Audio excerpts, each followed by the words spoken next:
It's time for AggroChat, the official podcast of the Tales of the Aggronaut blog and stalwart gaming community, where we talk about stuff and things, and the stuff about the things, and sometimes gaming. I'm Belghast, and let's start the show. Hey folks, it's that time again. Time for another episode of AggroChat. This is episode 471. Tonight I'm joined by Ammo. Hello. Grace. Hello. Kodra. Howdy. Tam. Hello. And Thalen. Hey there. So, first topic has something to do with drinking mayonnaise? I don't know. What? Look, I mean, sometimes you just have to drink mayonnaise. It's fine. What? Yeah, so there is a major patch for Stardew Valley. In which you drink mayonnaise? In which they have updated mayonnaise so that you can drink it. Clearly very important. My social medias was on fire about this. This is all I know about the patch. There were some other things. The problem is that I think it was approximately 2019 the last time that I actually significantly played Stardew Valley. So I'm not 100% sure which things are from the new patch or some other patch that's happened in the last 5 years. But yeah, this game is still delightful. It's still a good way to lose an entire afternoon. good lord, these patch notes are huge. Yeah, there's a lot. There's definitely some new festivals, a lot of new cosmetic stuff. Like I said, there's a bunch of new things that I think are not from this patch, but that are new to me. Like there's a whole other island to go to and wander around. Hey, there's islands now? Yep. There's a whole... You can repair Willie's boat and he'll take you to another island, and there's parrots that want walnuts. Holy crap. All right. As I looked at pre-show, and the last time I played was early 2017. I hope that dude and his family are doing great. Yeah. I mean, there is no reason why that dude needs to keep adding things to this game, but I am thoroughly grateful. I am incredibly impressed that this game is still getting releases like this. That's wow. And if anything, my only complaint is that there is just so much to do in the game now that I don't know how to break up my days. I've made it to the point where I'm a few years in.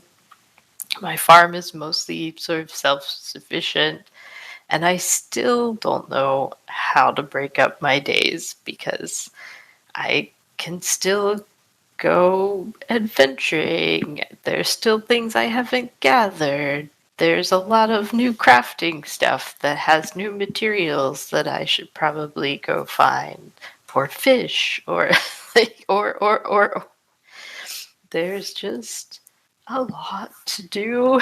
I mean, there was already a lot to do. I mean, I remember having that problem when I played, and that's been years ago. So yeah, I can only imagine. Yeah, it's a little overwhelming sometimes, but it's really great. It may be time to spin this back up and dive back into it. It's been quite a while, but it was always a fun game. So yeah, I would highly recommend it. I think you can just boot up an existing game, or I started from scratch because I wanted to see things that had been added in. Yeah, that's probably what I would do, is just start fresh. But it's been so many years since I have touched it that I don't remember anything about it. Right? Same. Yeah, I mean, that was pretty much where I was. I had vague recollections of things, and most of those still hold, but also there's so many other things wedged in around them. There's tons of new crops and trees, and yeah, just there's so much. There's so much crammed into this game. Are there any new NPCs as of this patch? I'm not sure if there are from this patch specifically. I'm pretty sure that the island was added in a previous patch, and there's definitely a new NPC there. Mm-hmm. And there seem to be some woodland creatures that I'm befriending. So I think those might be from this patch. But yeah, they're adorable woodland creatures, and they want to eat a lot of food. You can now have more pets, and there's more kinds of pets. I still haven't gone to choose what kind of new pet I would like. And the thing that I most appreciate actually is and again, don't know if it's from this patch. I think it might be, but it might be a previous one. Once you've leveled up all your skills, there's now an additional sort of bonus leveling path. And one of the things you unlock is a trinket slot. And I haven't found a lot of trinkets, but I'm not sure that matters because the trinket that I did find summons a little fairy that just keeps healing me anytime I'm in combat. Ooh, cute. Oh, wow. So all of the stress of going down in the mines or the various other versions of that are around is pretty much gone. Nice. I never made it far enough to know that combat existed in the game. Oh yeah, Whoa. That's That's pretty early, actually. that's real early. Yeah, that's part of what that's kind of the point where I started like having trouble figuring out like what do I want to do with each day, because like I need to go down into the mines. Because I want to go play and beat up Zelda. slimes. Yeah, and you have to wait for a rainy day, so you don't have to spend all day watering your plants. Yeah, there's a lot going on in this game. So yeah, I mean, for as old as this game is, still having brand new patches, having tons of stuff to do, is still extremely fun. If you haven't played it or you haven't played it in a long time, now seems like a pretty good time to boot it back up and give it a whirl. Yes, it does. And real quick before we move on, because mayonnaise. Entirely coincidentally, yesterday I was reminded of the time that Nickelodeon on April Fool's Day aired a lost episode of Rocko's Modern Life. And it was just 30 minutes of a still shot of mayonnaise. Okay. That is a thing that happened. I'd forgotten about that thing. So I know we talked about Balatro last week a little bit in the mixed roguelike topic, but I'm guessing that spawned some additional play. Well, I actually managed to sit down and play it this week. Intending... Oh, I booted it up while there was a Last Epoch patch. While I figured I would wait for the patch and play it, and then I ended up playing it all night. It's a deeply weirder game than the description that we had for MASH last week made it seem. Because so the structure of it is you are trying to beat a score, and it's basically a deck builder, except that the deck that you're working with is a standard playing card deck with things that you can do to make the cards weird and special. It's really compelling, such that I'm glad that I got to a point where I could put it down, or else I would never have. But there's a lot. It reminds me of it actually reminds me a lot of Peglin, in the sense that it's like it doesn't have like the same cute factor, which is nice, but which is like one of my favorite parts about Peglin, but it does have this like chill vibe of here's a puzzle. You've got tools that you've put together to figure it out. have at. Which makes it a really nice like pick up and play kind of game that I really enjoy. You can also unlock. It feels constant. I'm sure that there's an end to it, but like I'm constantly unlocking new cards and new other weird things that can happen.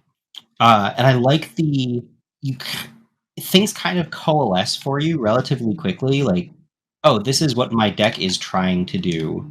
And one of the things that's often very hard in deck builders that drives me crazy with a lot of them is that they start you with cards that are enough for you to win the like tutorial matches and then are just terrible, but they don't they rarely provide you with like, hey, here's what you should do to try to make your deck better. And often just by looking at cards, if you're still new to the game, you're not going to get a way of making sense of that. Whereas with Balatro, part of what makes it work is that all you need to do is be familiar with like poker as a concept. And so you can kind of figure out how your deck builds just based on like, oh, okay, this gives me all kinds of bonuses to these kinds of hands.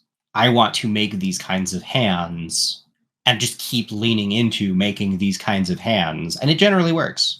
And it provides just enough tutorial to help you understand what's going on in what would otherwise be a fairly confusing interface.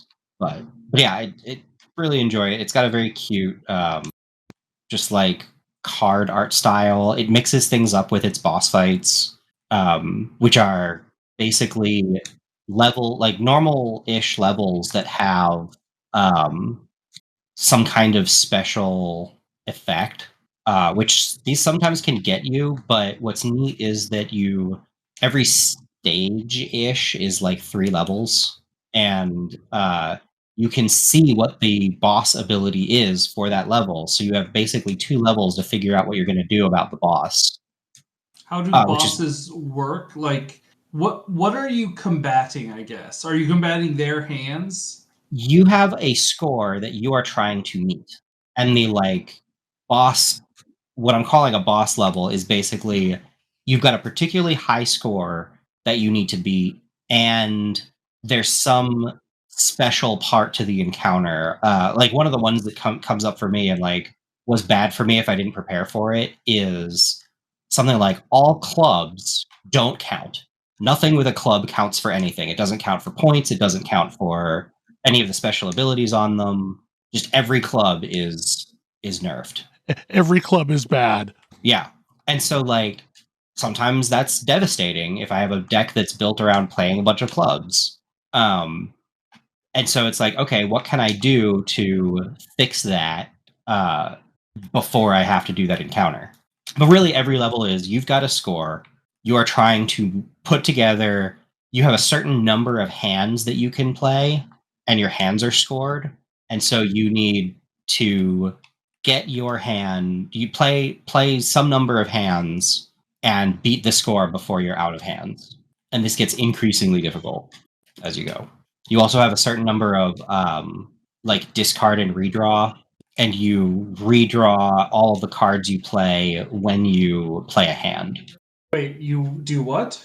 So like when you play a hand, your hand has some number of cards in it, and you play some number of those cards. You play a number of those cards to make up a hand. After you've done so, you redraw up to your hand limit. Okay, so you keep the cards that you didn't use in your hand. Yeah, you keep the cards that you didn't use. Any cards that didn't contribute to scoring, like you can still play them in the hand. They just don't count for anything. But like one of the boss abilities is you must play 5 card hands, or you cannot play 5 card hands, which will get you pretty fast. That second one is hard to deal with. What is a non-5 card hand? Like 2 pair, or even just high card. Oh, okay. Because it only counts, like high card would only count. This is. Oh, you'd only play out the ace. Yeah, it would only play out the whatever your card is. So in that, the best hand is a 4 of a kind. 4 of a kind. if you can't play 5-card hands? Yeah. Would it be Concept. would it be a 4 of a kind, all of the same suit? Is that a hand? Or is that only for 5? Flush and a straight only count for 5s. You can also get all kinds of things that buff or debuff your various cards. Like one of the things that I haven't tried, but I've seen a lot of, is things that buff high card just a huge amount, presumably to make it worth doing. But yeah, there's a bunch of stuff going on with it, and it's fun to see, like, okay, how do I deal with this ridiculous Joker? Because your Jokers act as passives. And they'll have stuff like, just get a 4x multiplier passively, or like every club you play gives you a 1.5x multiplier, and those add up fast. It also has it's got some really neat, like, simple effects going on where it resolves things step by step, but the more things you're resolving, like each thing it resolves increases the speed at which it resolves the next thing. So if you've got like a big chain that it's resolving, it slowly gets faster and faster as your score gets higher and higher. It's a very satisfying, like, visual and audio effect. You can also level up different kinds of hands. There's a lot of weirdness going on with it. Do leveling up hands give them more points or more special effects? Usually more points. Usually it makes them worth more points. Like the winning run that I've had was based on a deck that just wanted to make flushes. And like I was running a Joker. I was running a card that caused me to get bonus points for every card of a given suit in a hand, and then another one that caused me to get a multiplier equal to the number of times I had played a specific hand. So like I just keep playing flushes and my flushes keep getting better. Seems very spicy. Oh yeah, it was very funny. But yeah, there's a lot of different just like fun random things going on with it. Is there like a story being told, or no? Okay. No, it's not. As far as I could tell, it's just like, hey, you want to play some cards? We got you. I mean, so because what's the like spooky game about roguelike deck building? Shoot. Spooky game. Don't know. I am trying to remember. Inscription. No, it's not. It's lighter than that. Okay. When I see this, that is the game that comes to mind for some reason, but I guess it is not that. No, I would say it's not really that. Like, it's also good. Like, they're both good. It's just they're doing different things. Yeah, it's not trying to be spooky, which is fine. So this next game, I've been having a hard time understanding exactly what it is, and the only thing I can figure out is like a road trip survival game in the apocalypse. Oh man! Oh, is that out? Yes. Ooh, I need to get that. And it's so good. Like just the very concept. Like I'm into it. Okay, so this is Pacific Drive. Mm-hmm. The concept behind Pacific Drive is sometime in the 50s, the government had set up some kind of, and this is all like told in the opening cutscene. The government set up some kind of weird experiment of some kind in the Pacific Northwest, and then something went bad, and they cordoned off part of the area such that people can't enter or exit, and that cordoned off area grew over 30 years until a big chunk of the Pacific Northwest is just like behind a giant wall with like terrible warning signs everywhere. This is reminding me of a book I read this year, and I can't remember the name of it. It was also a movie with Natalie Portman. I don't know. About like an area of strangeness on the Louisiana coast. I think it was Louisiana coast, roughly. I thought it was Florida. Maybe. Not Arrival. Anyway, yeah, like this sounds a lot like that book. It's Annihilation. Annihilation, yeah, which is based off of Yes, yeah. a book of a different name. No, it's called Annihilation. Is the I book believe. called Annihilation?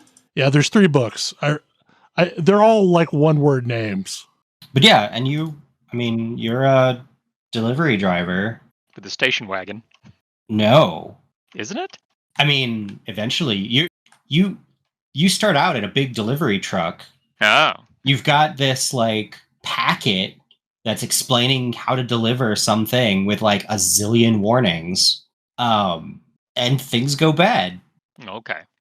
And something goes terribly awry, and you like wake up in this place and find this absolutely trashed, beat up station wagon. And like as soon as you fire it up and start driving, the radio kicks on and you can hear people broadcasting as you try to figure out what on earth is going on. Like, where are you? And they're like, oh man, sorry, bro, like you're trapped in here. I don't know, maybe we can help. Let's get you to safety for starters. Also, that station wagon might be like magic or something. We should check that out.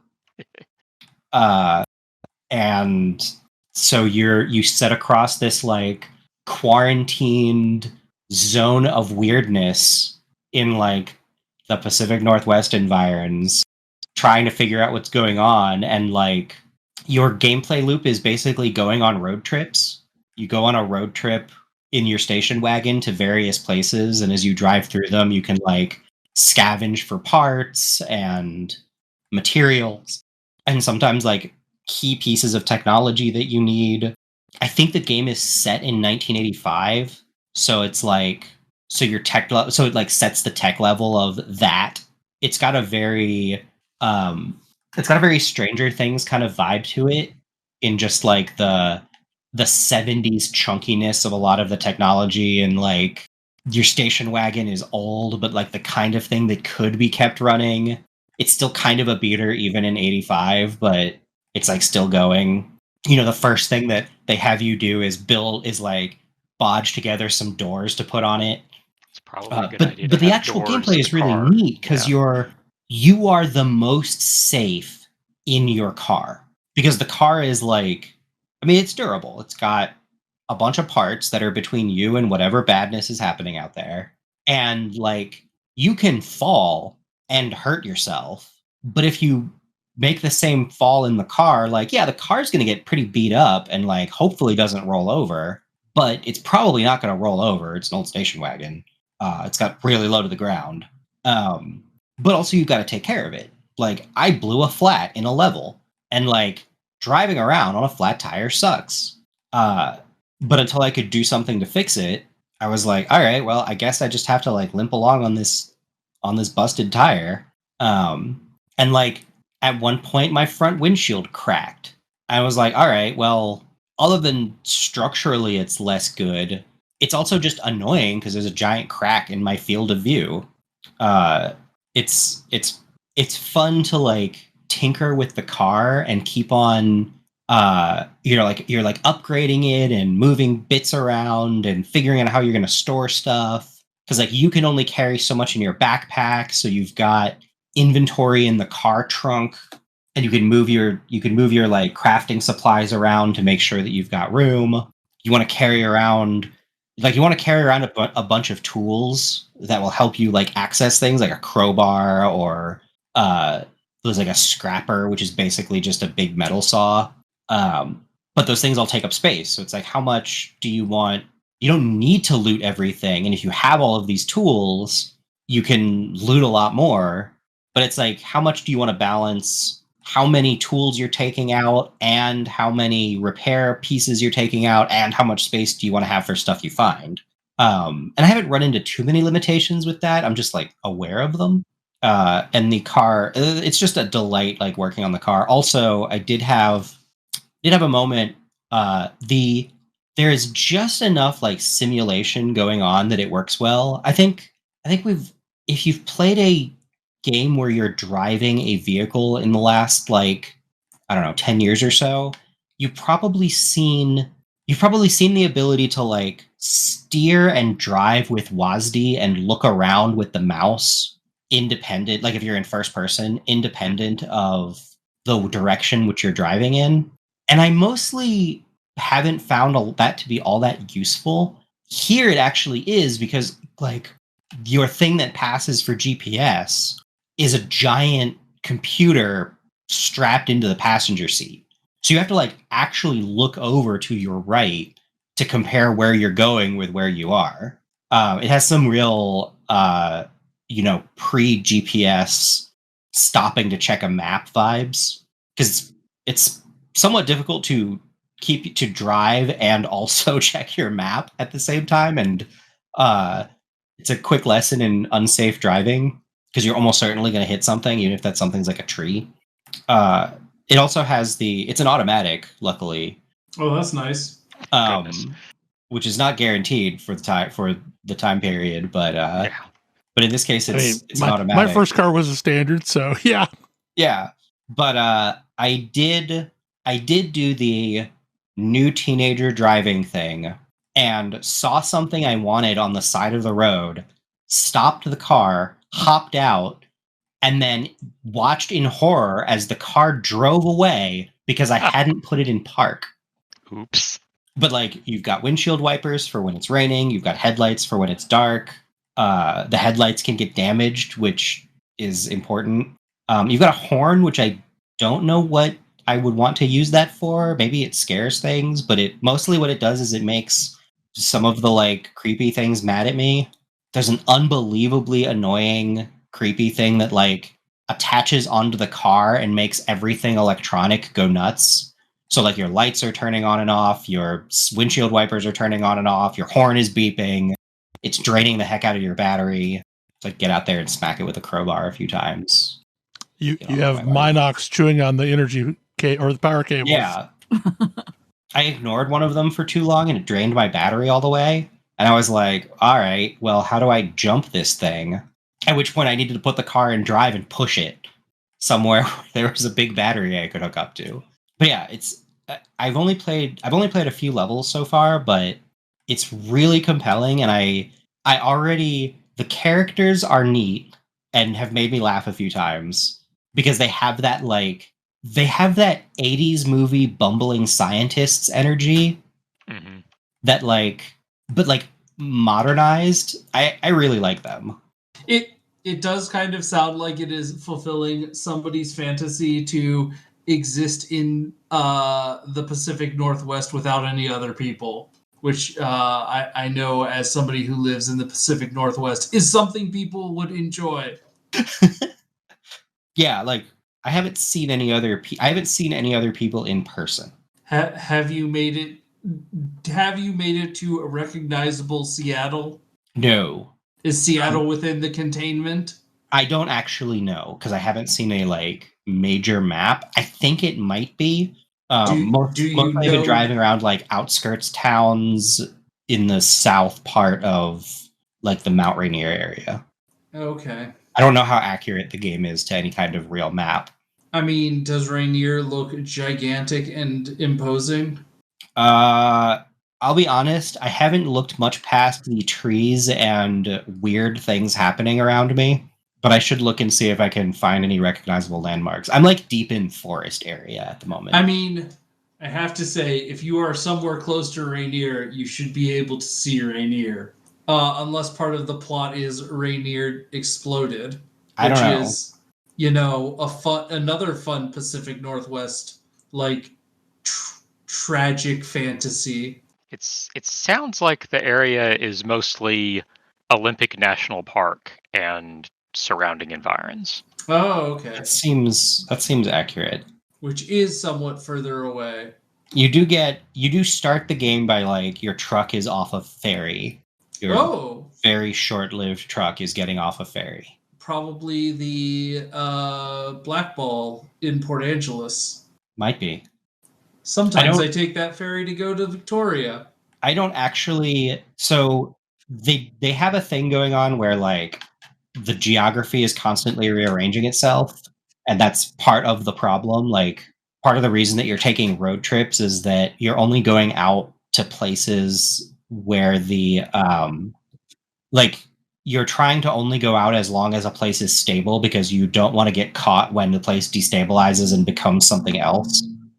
So like you're moving through these like pockets of sanity basically.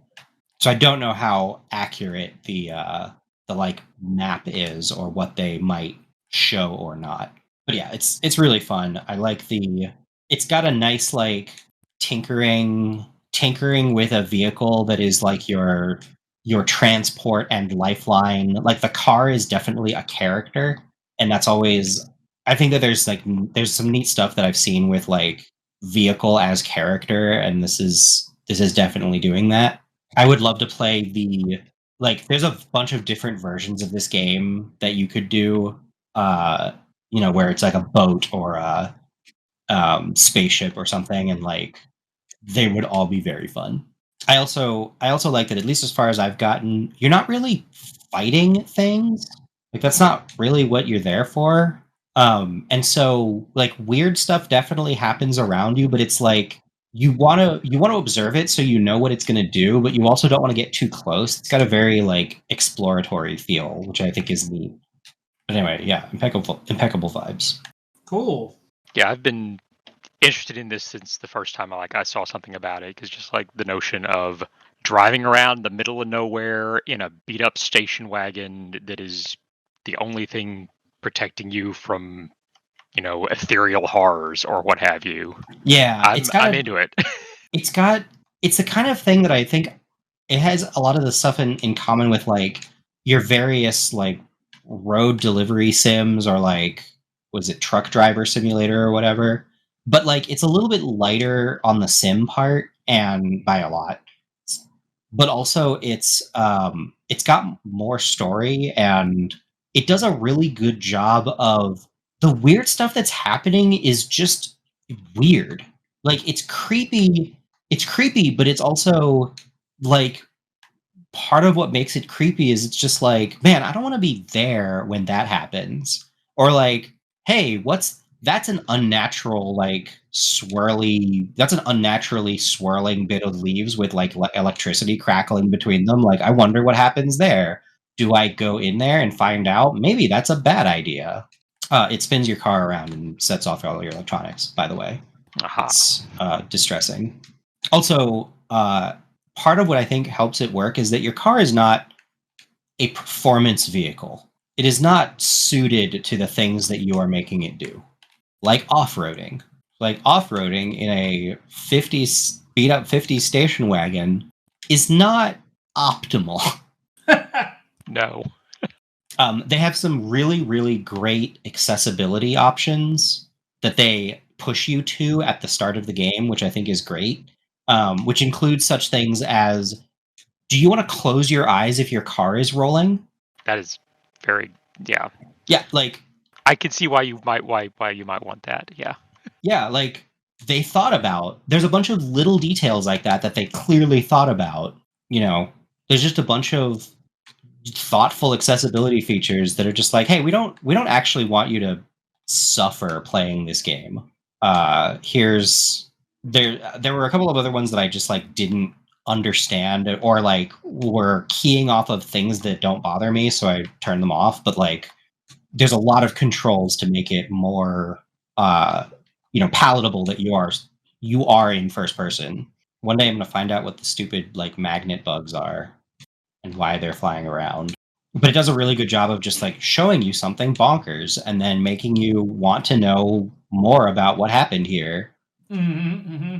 Yeah, which is always like in games like Fallout, that's always been one of my favorite parts, is coming across weird things, trying to figure out like what happened here. Yeah. Why are all these teddy bears lined up in a row? I don't know. Yeah, they've got some visuals that are like, they manage to be super creepy without being like, it's not leaning on visceral horror, which is neat. Like it's not like explicitly gross stuff or so forth. It's like, man, that's an off-putting visual, or like that's a concerning place that I don't want to physically be. It does a really good job of striking that vibe like perfectly. It's like science horror. And it helps that the characters are like they have the 3 characters I've met all have distinct personalities and distinct approaches to the weirdness that's going on, and they're all believable, and they all very much don't really get along with each other. Like there's clearly a history there, and you're slowly discovering their history as well as the history of things going on. The like main your like main earpiece voice is this old lady who's this like aging scientist lady who is an absolute delight. Like she just does not want to be bothered by you, but also you can tell that she's not, despite what she actually says, she's like not quite willing to write you off as a lost cause and is like mad about that. It's great. I really like her. She's hilarious. Anyway, super charming. In my like flood of games, I have way too many games that I want to play right now. No kidding. But this was absolutely 100% worth like taking a break from everything else I was doing to give a go for a while. I'm definitely coming back to it.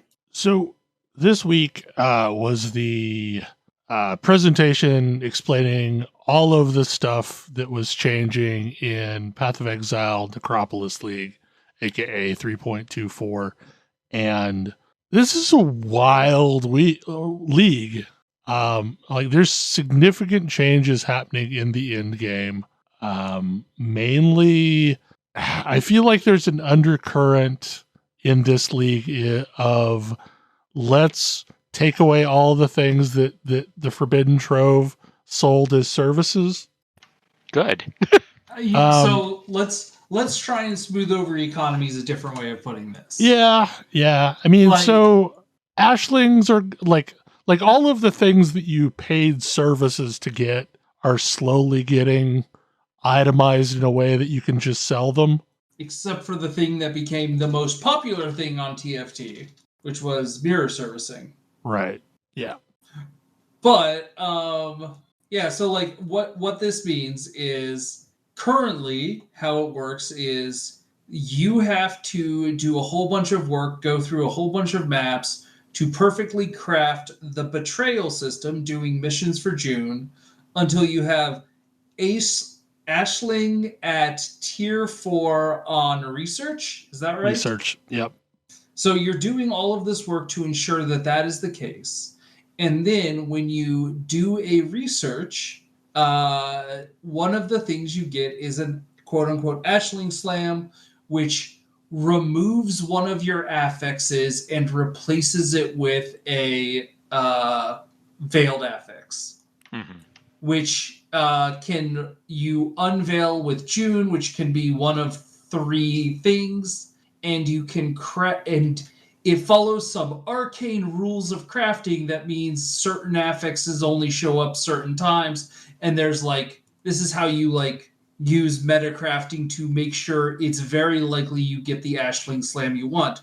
But to do this, you have to find somebody who is on that step of the quest and basically selling access to their end of the quest reward. Right. Because that crafting bench only works once, and you have to get access to it so that you can pop in and use the crafting bench to get your slam. So people set up all of these discords where people can go and say, hey, I'm at this step of the quest. Please can you not pay do me. It yourself? You can, but it's a lot more work on top of the crazy thing. It is tedium to get Ashling in the correct category in Betrayal, and also her upgraded to tier 4. Yeah, so the other trick is that you can fail on this, and so people are usually doing this as part of like a crafting project, which means they need to have access to like 3 or 4 Ashlings in a row. Yep. Gotcha. So they're not interested in doing it themselves because that's a huge amount of like busy work while they want to be focusing on crafting this one item. So they just purchase services on these discords. And to be fair, there's a lot of things that were purchased like this. And unfortunately, some of those things are just going away. Like Varici was another person that you wanted in, tier 4 in research because you got 1 to 6 sockets on your item turned white. Yep. Which was amazing. It's very useful. But Varici's going away. All of this to say, though, is the way this works is you take this extremely valuable item you are working on crafting and you give it to someone, and then you really hope they give it back to you after they do the thing. So without these discords, which adds social, like, hey, you can blacklist scammers on a Discord, and like having built that reliability, people didn't trust people to do it. And it made the trade, people would say, well, scamming is a form of trade friction, which is why Grinding Gear Gains likes it. And that's a terrible form of trade friction. I don't know that Grinding Gear fully agrees, but I think they agreed enough because of the drama of TFT. But now, all of this to say, the feature that binge provided is turned into a consumable item. You don't get it from Ashling. You get it from a much more annoying place. Spamming is a form of trade friction. Yep. Man, what a take. That is one of the takes of all time. It's sure one of the takes of all time. Like, I don't know that anyone at GGG has ever uttered that, but like they sure have set up a situation where that was a thing. I tell you what, having worked on game economies with the aid of an actual economist, let me tell you, stuff like that is not usually intended.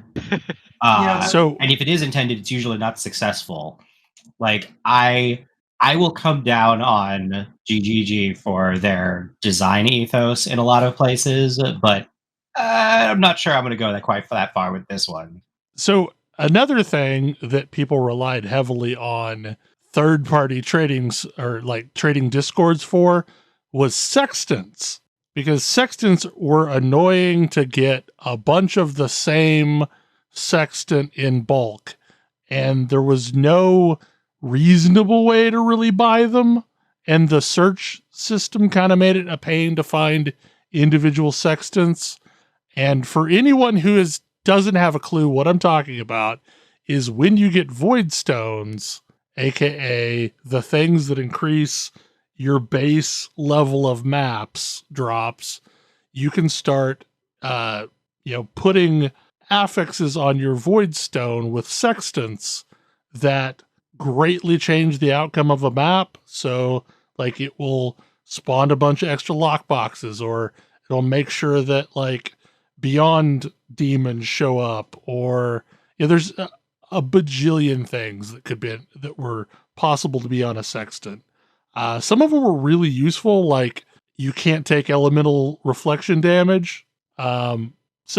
But there was a whole economy surrounding folks that bought the Awakened Sextants and then set in their hideout and rolled Sextants, trying to get the ones that would sell for multiple divs apiece to sell in bulk on some third-party site. So like that was a common thing, and it was hard to buy sextants. And now sextants just don't exist anymore. Wait, really? That system is gone. I mean, yes. Great. Okay. Perfect. That is what that system deserved. Everything that used to be on a sextant now has a scarab. And scarabs got reworked, and there are no multiple tiers of scarabs. Scarabs just do a thing. And it's not that you need a bronze or a silver or a gold tier scarab. It's just you need a scarab that does a thing, and also scarabs are now in the common drop pool for everything, can drop a scarab. But how is GGG going to make me hate my life by making me try and roll a map with 4 specific sextants on it? I'm sure they'll find an alternative. So the other really interesting thing is, going along with this, they have wildly changed the Atlas. So okay, once upon a time, there were things called master missions, and they're still in the game right now, but they're no longer a thing either. June and Nico and Einhar and Alva no longer have specialty kind of missions that you accrue over time to send them on things. Okay, so Belle, this is a wellness check. Yes. This probably means Sulfite's going to be way more annoying for you to get. No. How are you? No? No, it's not. Because they have wildly changed the atlas that if you want Nico on every single map, you can get 105% chance to have Nico. Oh, AKA, okay. you can just guarantee Nico. Okay. You can have every master on the same map as well as a result of this. But mostly this means that now you can craft your atlas so that you only do enough maps to get you Sulfite to go back into Delve. Yeah, I mean, basically, like, if there's a thing that you wanted to run, that you used to have scarabs to run, you can craft your atlas in a way to guarantee 100% uptime of that mechanic. And it's pretty much across the board on all of them. So if you just want to run Legion, you can spec your atlas in a way that's going to give you Legion every time you start a map. And I believe you can have multiple atlas sets. Yes, that you can swap between. There are now 3 atlas sets. So basically, they got rid of the UI elements for the master missions and took that screen real estate, and now you can swap back and forth between three atlases on the fly. And you get to name them. So like so I could have a Sulfite atlas that has all the stuff that I want and then when I fill up with Sulfite, I'm no longer wasting that anymore and can flip over to the other atlas that's running some of the other things that I kind of care about. Or if you've got a character that's like a fast mapper, you can set up that, Legion and, Breach, setup to and I mean, and I think you can mix I want to say somebody had figured out that you could probably have like 5 different mechanics on an atlas. This probably means that you can have, so there's a couple of other really nice things. Like you can have specific atlases tuned for like group content and specific atlases tuned for solo content. Yeah, you could. Or if you've got specific characters that can do specific things that the other characters can't, you can, have an atlas for that one character and then a more generalized atlas. A new character friendly atlas, so that you're not sending your like fresh 68 into the meat grinder that is your level 100 atlas. Mm-hmm. That certainly is a thing, isn't it? Yeah. I like all of the things on my atlas. Yeah, so do not apply atlas points. Ooh, they also removed Maven invitations. Yes, Maven invitations are no longer a thing. Yes. So once you've seen the bosses, you can just go. And you know what the best part is? So they give you a map that you can then manipulate however you want. But the biggest buff is that it starts off white, so I don't have to waste a scour and have my ego just die a little bit. Yeah, because currently Maven writs drop as rares, which means they have like 4 affixes on them to make the Maven invitation fight very, very hard. Like these were already hard fights, and they yes, I definitely scoured the Fearless, but I felt bad about it. Yeah. So like there's a bunch of things that happened that are wild, like that are going to be significant different. There's a tier 17 of maps. Mm-hmm. And those are probably going to be things that most people don't actually get to run ever. Mm-hmm. Because they're kind of baby Uber bosses. Uh-huh. So. And you also can't roll them. You have to play them with whatever's on them. Okay. Pausing. Are they... So, currently, you have these Void Stones. You mentioned them before and talked about them in the terms of sextants. I'm going to talk about them in the terms of they upgrade the tier of maps. Yes. And if you get 4 Void Stones, all of your maps go to tier 16.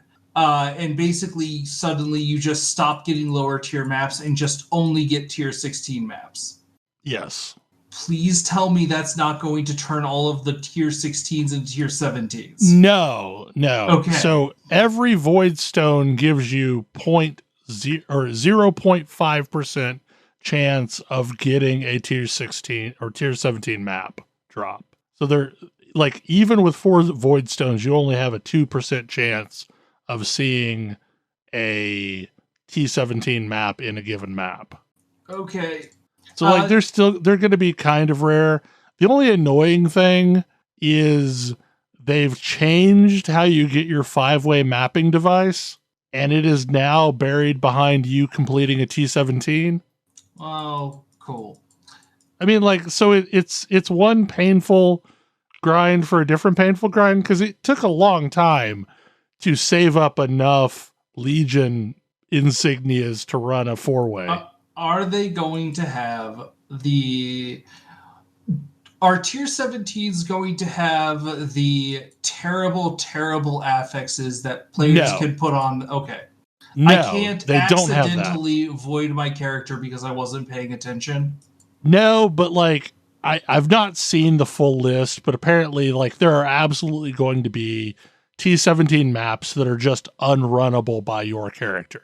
I mean, this makes sense. They said they want them to be the halfway point between the Pinnacle bosses and the Uber versions. And Pinnacle bosses are things I can mostly just sleep my way through, and Uber bosses kill me in one shot without any like ability to deal with it. They might not know how to onboard players into this level of content, and maybe that level of onboarding is impossible for this type of game. So apparently like the packs of mobs in T17s are different too, and like you can get a pack of Brutuses. Cool. Like so, I need to, so maybe I'll be fine, because I will say, when I was in, not this last league, but the previous one, I did do the 100% delusion, or what is it called? Delirium. 100% delirious, 100% quantity maps with 4 scarabs. I did that challenge. I completed it. Those maps were very hard, but they were approachable. Like, if you peeled them slowly, you could do it, and it was interesting. I really liked those. I'm hoping that T17s will feel like just a heavily juiced T16. That's my hope as well. My suspicion is I'm going to see a pack and I'm going to be dead. Yeah, I don't know. I don't know. Like I have a feeling that T17s are just not for me. Like they're not designed for me. But like, okay, yes, we could say that, but like there is like, are you struggling with T16s? Are you finding those interesting? I mean, I enjoy grinding T16s. But you're grinding them, right? Like they're not causing you to spend time and think about them.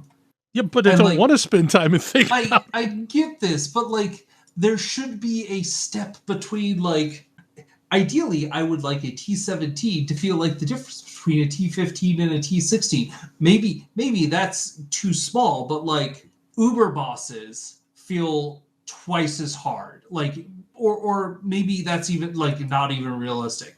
I cannot approach Uber bosses.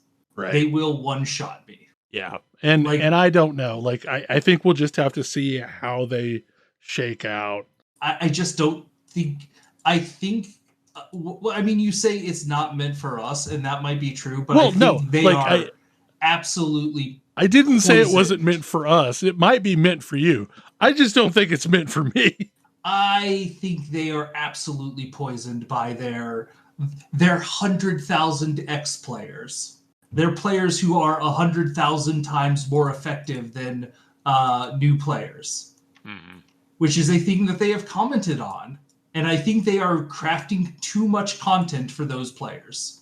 I think those players should have deep delve, and that's it. I mean, deep delve in Ubers. Well, I don't think they should. I don't think that everyone should do Ubers. Like, I don't even think, I think that's aspirational content. I don't think that it can be like that's my opinion. I don't think that's what GGG thinks. I think GGG wants everyone to beat every boss in the game on every character. I don't think they do. I really don't think they do. Well, if you listen to them talk, that's what they say. Yeah, but okay, but but what the way they say and what they do are and honestly, like probably my biggest critique of GGG, like as a studio, is I think that they're too high on their own supply. Yes, very much so. And like they don't. I suspect that there are very, very real conversations that go on at that studio where they're like, where people argue because we're making the game too easy for scrubs. So, okay, so not joking aside, during the Ziggy D Q&A after the reveal, I want to say there were 5 or 6 times where the main dev for PoE 1 literally said, deal with it. Yeah. I am not shocked. Like, it doesn't surprise me in the slightest. I feel like the vibe that I always get from GGG is get good. Like that's So I'm curious, deal with it from what perspective? Deal with it from like learn how to get good, or because players are not happy with like this change or that change, or because like specifically he said that in relation to the left click thing. And to explain, like they've made it so you can't bind instant spells to your left mouse button. And the reason for this is that was kind of just a play style of putting an ability on your left mouse button and then moving with your left mouse button and auto casting it every time it came off cooldown. Right. I understand. I will say this is I am less worried about this, mostly because that is super unintuitive.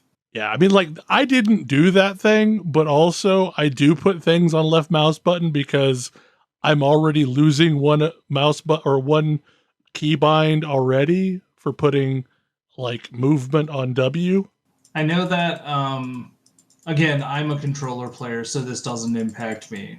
So I don't have a ton to say about it, but I actually like having 2 buttons for throw mines and detonate mines.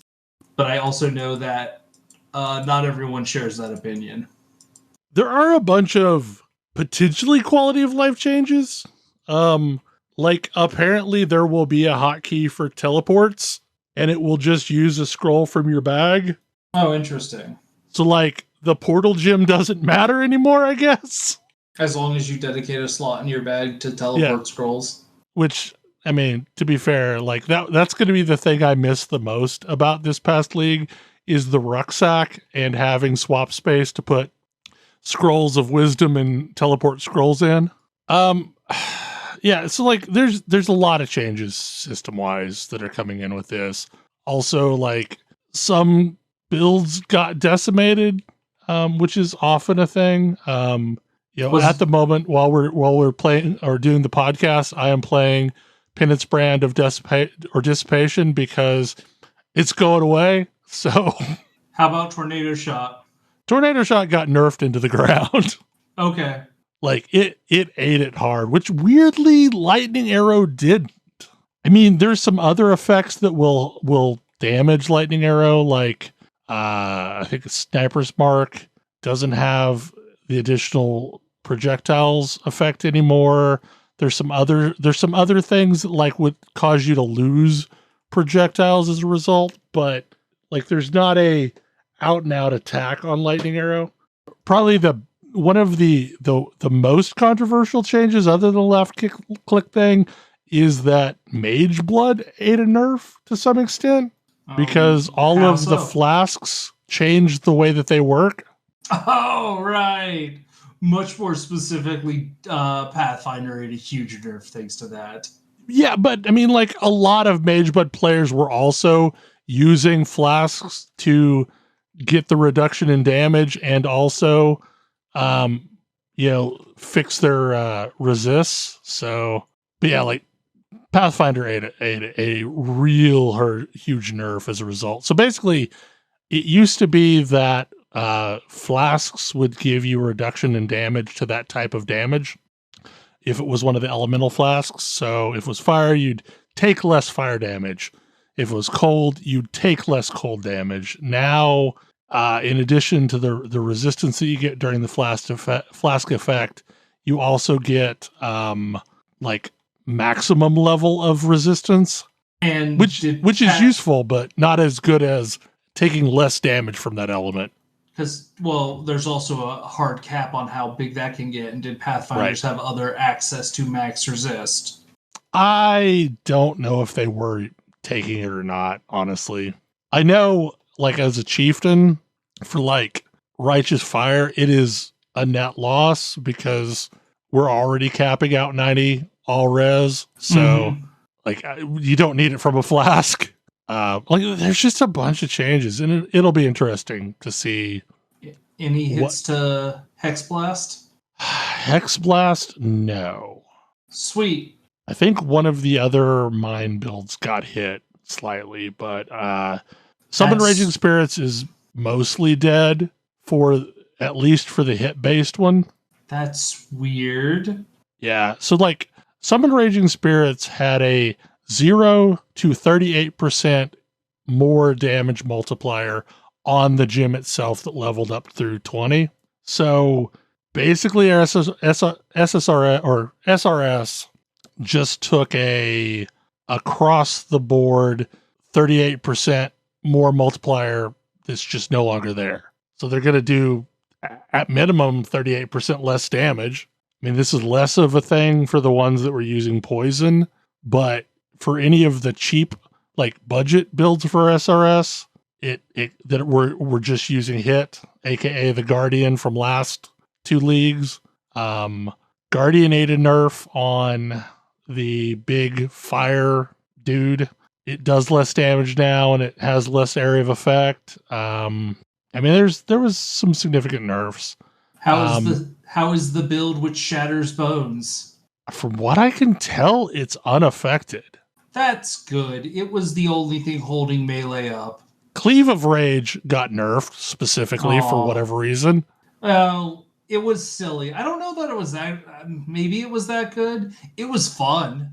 It mostly got an area of effect nerf. Well, okay, so that's fair. Like, it was clearing screens. Like, if there's any part of the PoE staff that believes the same thing Last Epoch, that no build should be able to hit the entire screen, that build was hitting the whole screen. Yeah, and it was like oftentimes hitting more than an entire screen. It was. It definitely wasn't that. The roughest nerf for all melee builds is Call to Arms, aka make Warcries instant, is just gone. That talent no longer exists. Oh, interesting. And I think it's part of them putting in the gem that increases the cost of Warcries and the cooldown of Warcries, but makes them automatic. Interesting. Not a fan, but okay. Yeah, I don't think anyone's a fan of either automation or the Warcry version. But yeah, I mean, like it's gonna be wild. I'm gonna start an RF Chieftain. Like, what is the borrowed power mechanic this time? We haven't even talked about that. Is there one? So it's a crafting league. So every time you go to a zone door, you're going to see everything that exists in that zone in the mob pool for that zone. And you can mouse over them. You can see what they do for attacks. And then there's going to be a series of buffs, for lack of a better term, like that those monsters get. And you can move the buffs around between all of the mob types in that zone. Wow. And like if you put, a hard buff on, a very prevalent mob, then you will greatly increase the difficulty of that zone. So I have to do more homework for every map I go into. Yeah, basically. But what you're wanting is there's the option of having these things that, like, instead of having a negative effect, everything like a mob can have a positive effect. So that's going to be weird. Okay. I don't know how that's going to shake out. It seems like it's just going to slow things down. If you're having to hang out at the door and fiddle with this stuff before going into the zone. But the crafting mechanic is every so often one of these cursed corpses that you kill is going to, basically be collected by an undertaker that takes it back to a graveyard. And then you can plant the corpses and craft an item based on the modifiers of everything that's in the ground. So it's kind of like a weird version of fossil crafting. Fossil crafting meets ROG, but also like you can have 12 modifiers or whatever at once affecting a single craft. So I don't know, like it may be really cool. Like it may be able to produce really interesting gear. I don't know. We'll see. I mean, we don't really have a borrowed power mechanic in the same way as we did with the secondary specializations. I feel like I might be. Have you heard about this game Last Epoch? I mean, like, it's good actually. I'm gonna play Path of Exile because I'm kind of done with Last Epoch at the moment. I've played through a bunch of stuff. I've done everything that I want to. I think I may be done until the next cycle. There's just not as much of a long tail in Last Epoch for me that keeps me engaged. Oh my goodness. All right. I'm deep down some holes, and I can see a field of holes for me to go down.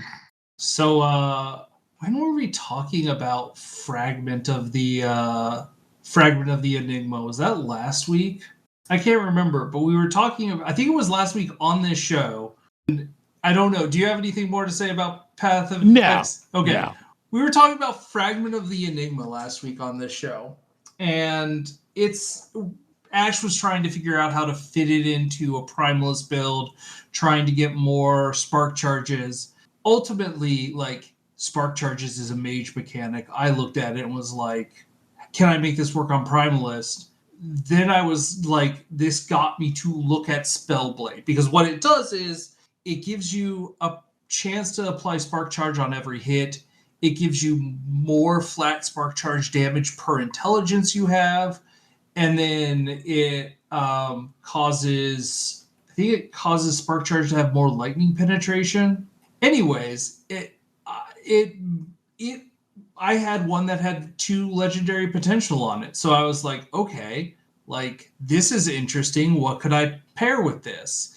And apparently, I looked over Dragorath's Fang, and I think it was Dragorath's Fang, Dragorath's Claw. Tam mentioned that item is pretty nuts on a Spellblade, because you can proc Frostclaw off of another melee attack. So I got to doing this, and I basically was like building this up using Mana Strike, which is a very fast.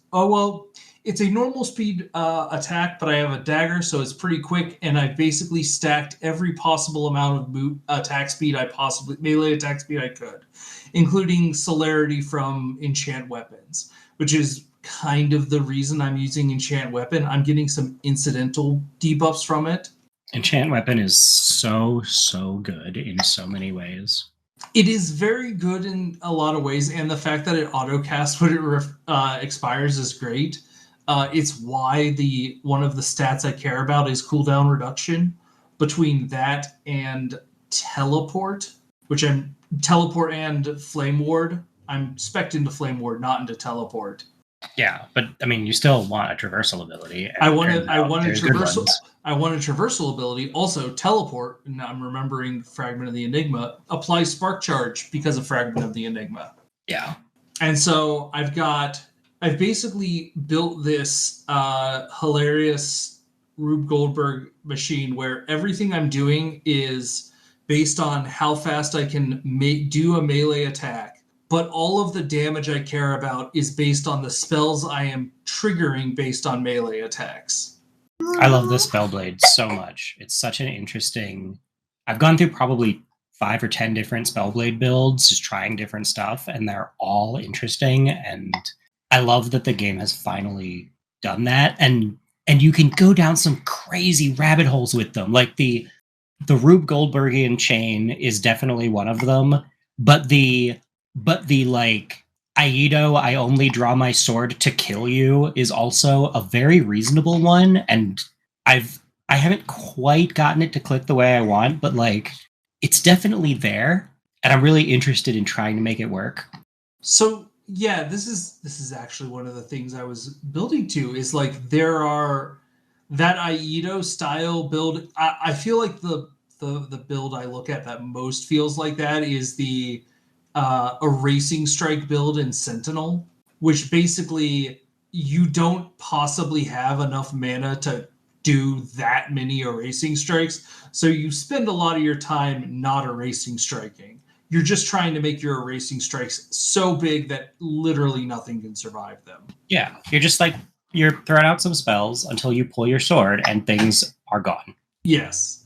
But for most builds that are like dot builds, which is not exactly what Spark Charge is, but sure feels like it, you really care about whatever your melee attack speed, or cast speed if you're casting spells.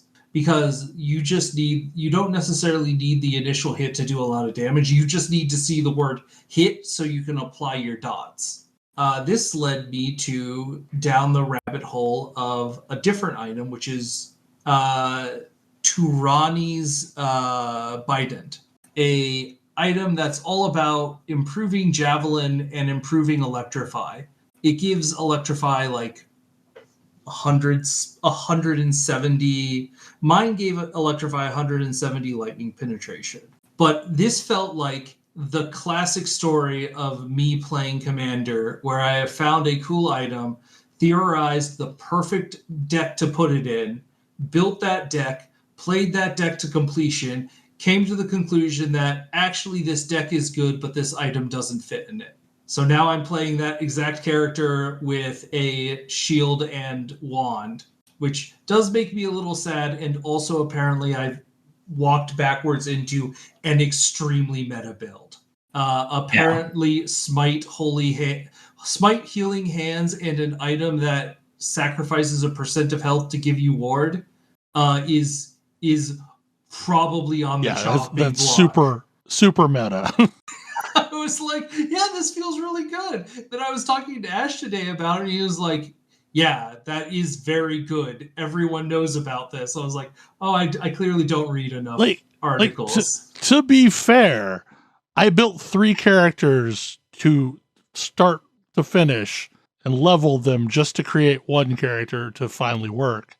I'm not saying that Last Epoch doesn't have a ton of depth. Like, I'm 300 hours into this cycle. I just have reached the point where, like, yeah, I think I'm done with it for now. That's fair. That is reasonable. I'm just, like, for me, I am still getting items that are making me like, oh, I want to build this. And I'm getting my my time to, like, my time to functional character down pretty well, because I'm using the Act 5 skip, where you basically do up until Act 5, go into your first monolith at like level 37, and then do a Temporal Sanctum and go do Act 9. I ultimately decided that I am just only going to play mages this cycle, and I'll only play something else next cycle. And that way I can retain time to do anything else and play anything else. It's fair. I should probably do something else, especially because I built this support character, and now it seems like everyone's winding down with their play of this. But I have so many games I want to play that, like, yeah, I need to figure out how to create limits for myself, or I'll just like rabbit hole down one and never play all of these other ones that I also really want to play. No, So I'm like, okay, this is how I'm going to manage to play all of the games that I want to play. I think I'm on another end of the spectrum here where I spent a lot of time feeling compelled to play games, and I kind of fell out of love of playing a lot of games. And right now I'm having fun with this game, so I'm going to keep playing this game. This is reasonable.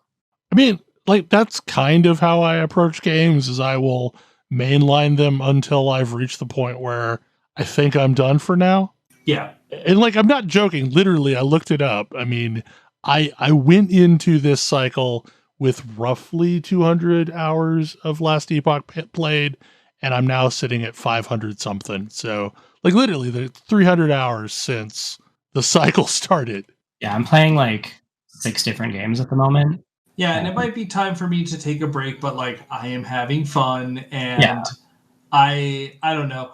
I am really enjoying this game, and I don't know if Path of Exile is going to convince me to come back to it. I'm that, but more so for me.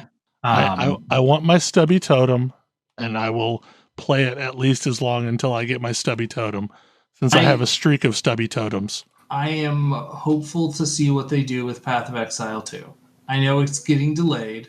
The more and more I see of Path of Exile 2, the less and less I think it's a game for me. Really? Yeah, Wow. It's just too slow. And it's too, I don't know, like it's cumbersome looking. Huh. Going down the Diablo 4 path? That's for what it some strange feels reason? like. Yeah. I'm not sure. So I don't know that I necessarily think that yet. What are you seeing that's making you think that? Combat time to kill feels really slow. I feel like time to kill in Path of Epoch or Path of Exile 1 is similarly slow until a build is online, and I'm not sure that they are showing online builds in their demos. They frequently don't show online builds in their demos. They need to stop doing that, because it makes me think it's another Diablo 4 experience. Like, if you...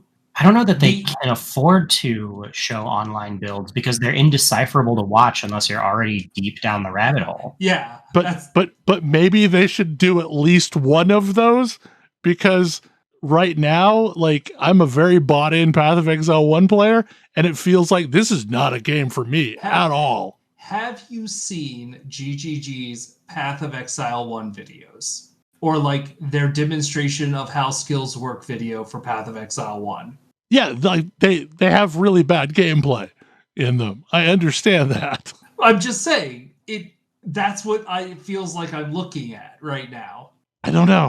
Also, GGG, again, feels like they don't necessarily ever want to say this is what a good build is. Like that is another thing that I think is also kind of a mistake, but they always want it to be player driven as to this is how like to make a good build. They don't want to explain that to players. They want players to discover that. And then when players don't discover that and give up on their game, it's a problem that they do not seem to acknowledge. But I would not give up hope on Path of Exile 2. I've already seen like a couple of videos where I was like, oh yeah, you're going to be able to make this thing nuts.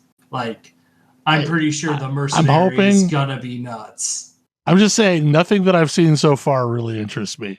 You can use a shot crossbow. It's a crossbow that functions like a shotgun. How?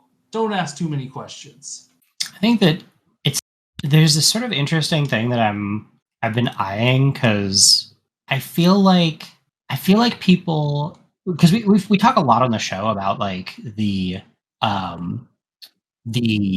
like old MMO vibe kind of being gone, and like there's not really anything that's filled in that space. And boy, does it feel like ARPGs, like especially Diablo, but possibly Path of Exile, certainly, God, what was that one that I can't remember the name of with the distressing character creation? Lost Ark? The one about stuff of no, not Olsen. No, Lost Ark, I think. Where like I checked out in character creation because I was like, really? That's your But they're all trying, it feels like they're doing the thing that shooters were doing 5 years ago, where everybody's trying to get in on this like persistent world vibe. I don't necessarily understand it. Well, but I feel like I feel like, you know, we have commented that we're like, oh man, there's nobody capturing that feel of those old MMOs anymore. And part of it is like, you know, I'm thinking of what's a game with longer kill times and a slower pace that Bell loves. Oh, right. It's like, wow. Yeah, but I love it significantly less than I used to. Yeah. Like I went back to WoW and I played through Dragonflight and it was fine, but also once I finished, it wasn't enjoyable enough to stick around. Yeah. I do agree, like a lot of ARPGs kind of feel like old MMOs. They have less of a social element, I think, than old MMOs. Like in that most of the social experience of the intended social experience is usually in trade and not necessarily in play. Like these are definitely designed to be solo first things, and there's no like specific place to go do group content. Yeah. Well, but to be fair, that's why I started playing a lot of ARPGs, is because I could do everything by myself.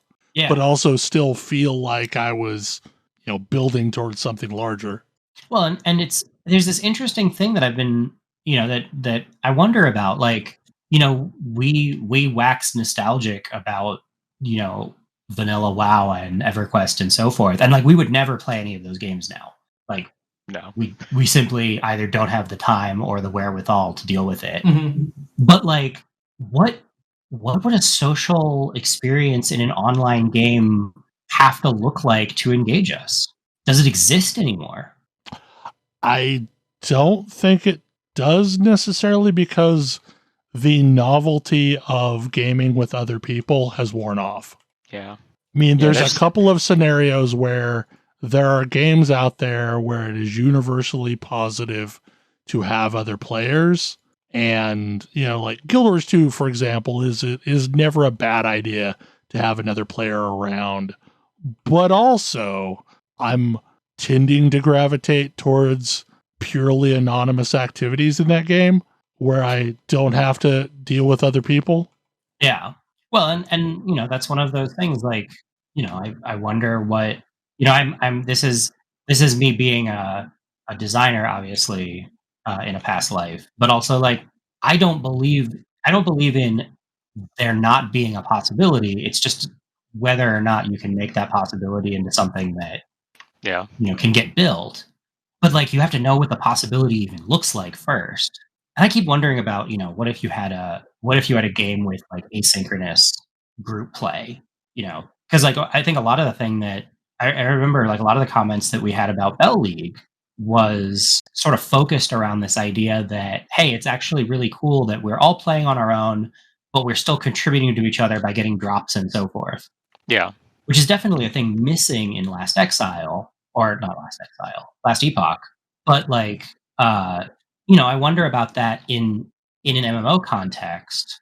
You know, a lot of games are like pushing this, you must be playing synchronously with your friends. And it's like, well, that's not actually all that functional for a lot of people. Yeah. I mean, the way it was when we were all in, like, you know, 15, 20 years ago. That hurt some of my enjoyment of the cycle, is once we realized that the purple essence is kind of unobtainium, and that's what you need to give people the items that they actually really want. Yeah. To make somebody like super excited about an item. Right. Well, because like for the first few days, getting any unique was amazing, and that was fun. Like, and I think we all traded some items back and forth, but now it's a LP2, LP3, LP4 item, or maybe even a finished legendary that is the thing that we would want to trade back and forth. Yeah. And like, I don't know, has anybody gotten a purple one? No. I haven't played enough with other people to even see that many things. Same.